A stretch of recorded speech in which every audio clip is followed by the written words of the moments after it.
Kebakaran hutan dan lahan di kawasan Gunung Bromo di Kabupaten Probolinggo semakin meluas. BNPB mengerahkan helikopter waterbombing dan drone air untuk memadamkan lokasi kebakaran yang sulit dijangkau. Mundur.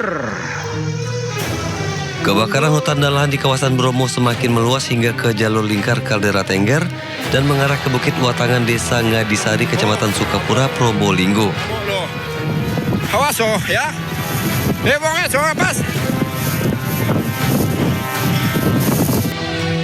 Angin kencang dan vegetasi mengering membuat api terus membesar dan berkobar hingga membuat petugas kesulitan menjinakkan api.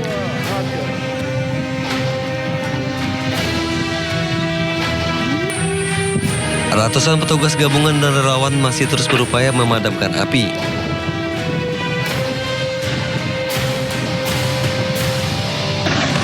Untuk medan ekstrim yang sulit dijangkau melalui darat, petugas mengerahkan 2 unit helikopter waterbombing dan drone air. Gunakan heli waterbombing untuk pemadaman itu, baik yang dari potensi maupun dari BNPB atau dari TNI Angkatan Laut. Mudah-mudahan dengan adanya penggunaan waterbombing ini pada hari ini juga bisa dapat terlaksana. Diharapkan dengan penyiraman dari udara, api segera bisa dijinakkan. Dari Probolinggo, Jawa Timur, Hana Purwadi, iNews melaporkan. Pemirsa, kebakaran hutan dan lahan di Palangkaraya, Kalimantan Tengah kian meluas. Seiring musim kemarau dan cuaca panas, kobaran api menjalar ke pemukiman dan juga nyaris melalap rumah warga.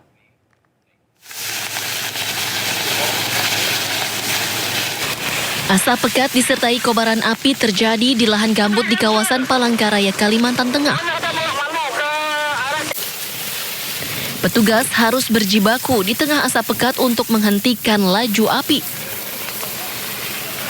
Gas. Pol. Cuaca panas dan kencangnya tiupan angin membuat api mendekati permukiman hingga hampir menyentuh rumah warga.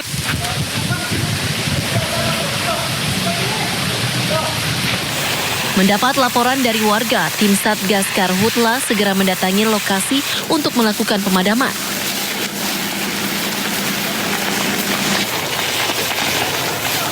Setelah berjibaku selama sekitar setengah jam, petugas akhirnya berhasil menjinakkan kobaran api dan rumah-rumah warga pun berhasil diselamatkan. Kesulitan kita Pak Kabitnya sumber air ya. Sumber air yang sudah 3 minggu ini memang tidak ada hujan sehingga memang sulit untuk sumber air. Sehingga kita hanya mengandalkan melalui mobil damkar yang secara estafet kita lakukan melalui embung-embung yang sudah kita sediakan sampai titik apinya. Munculnya api diduga dipicu unsur kesengajaan atau kelalaian masyarakat. Jumlah titik api baru dan kebakaran lanjutan terus bermunculan. Kondisi ini tidak sebanding dengan jumlah personel yang ada. BPBD Kota Palangkaraya kini menambah kekuatan personel lapangan dengan merekrut 6 kelompok relawan pemadam kebakaran. Hingga saat ini tercatat 164 kali kejadian karhutla dengan total luas lahan terbakar mencapai lebih dari 162 hektar yang tersebar di 4 kecamatan.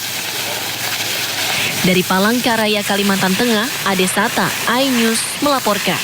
Informasi penertiban pedagang kaki lima di kawasan Tanjung Balai, Sumatera Utara berakhir ricuh. Pedagang yang bersikeras bertahan di lokasi terpaksa ditindak tegas oleh Satpol PP.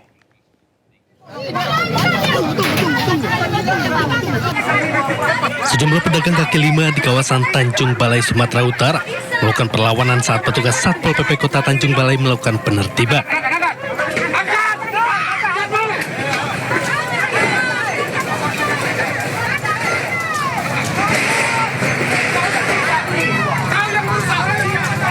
Warga yang bersikeras bertahan di lokasi terpaksa ditindak tegas hingga akhirnya terjadi kericuhan dan nyaris baku hantam.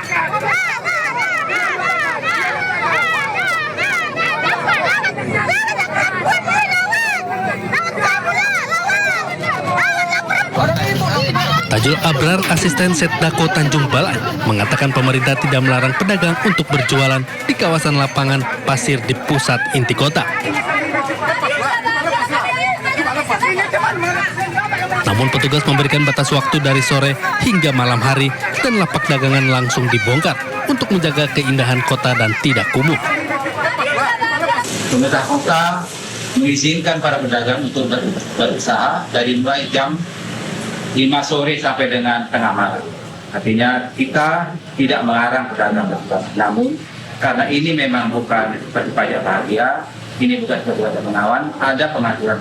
Orang tuh datang rame-rame. Tidak ada mengkasih orang berpikir kemana kami harus turun, kemana kami harus bertempat menyimpankan. Kalau disuruh kami menyimpankan di belakang sana, di situ gudangnya pesabu dan pencuri. Kalau kami taruh di situ, selalu barang kami hilang. Meski sempat terjadi ketegangan, pedagang akhirnya memindahkan lapak jualan mereka.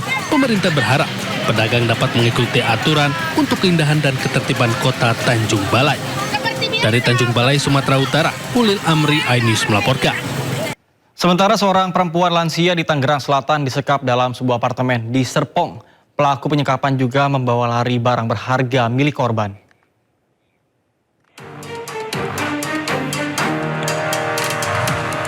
Kamera pengawas merekam seorang nenek bernama Ivon memasuki sebuah apartemen di kawasan Serpong bersama beberapa rekannya. Rencana beristirahat bersama usai menjalani bisnis ternyata hanya modus dari pelaku. Saat Ivon sedang berada di dalam kamar mandi, pelaku justru menguncinya dari luar. Rekan-rekan Ivon membawa kabur sejumlah barang berharga hingga mobil milik korban. Korban akhirnya bisa membebaskan diri setelah meminta pertolongan dari petugas keamanan apartemen yang sedang patroli. Mungkin di apartemen situ security-nya bolak-balik mondar-mandir barangkali untuk kontrol, kami nggak tahu, tapi saya ketok-ketok.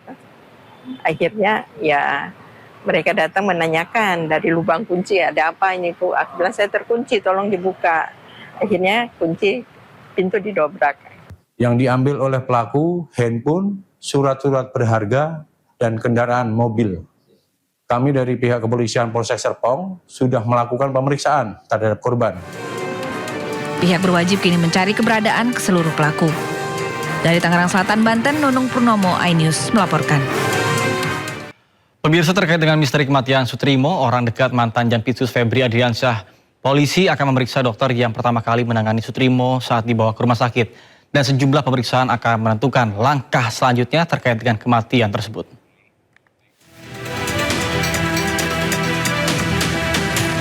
Polisi mendalami laporan terkait kematian Sutrimo, sosok yang disebut sebagai ex-Karumga ex-Jampitsus Febri Adriansyah.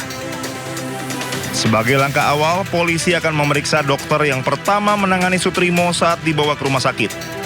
Kabid Humas Polda Metro Jaya, Kombes Pol Budi Hermanto mengatakan penyelidikan masih berjalan. Polisi akan melakukan sejumlah pemeriksaan sebelum menentukan langkah selanjutnya terkait kematian Sutrimo. Budi mengatakan pemeriksaan dokter tersebut dijadwalkan berlangsung pekan depan. Dokter itu akan dimintai keterangan terkait penanganan Sutrimo ketika pertama kali tiba di rumah sakit. Kita melaporkan kepada Barreskrim Polri terkait tentang kematian saudara S dianggap tidak wajar, sehingga penyelidikan pihak kepolisian diharapkan untuk melakukan ekshumasi. Nanti kami akan menyampaikan secara bertahap terkait tentang laporan tersebut.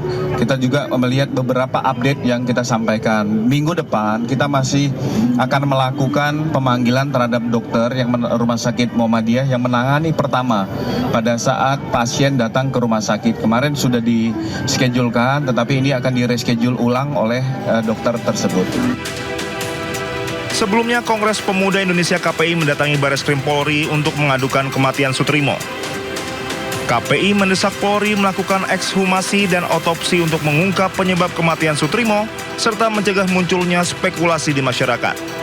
Pengacara KPI Pitra Romadoni mengatakan KPI mengadukan kematian Sutrimo karena menduga terdapat kejanggalan. Menurut Pitra, pemeriksaan secara forensik melalui metode scientific crime investigation diperlukan untuk mengungkap penyebab kematian Sutrimo yang hingga kini masih dipersoalkan. Tim Liputan iNews melaporkan.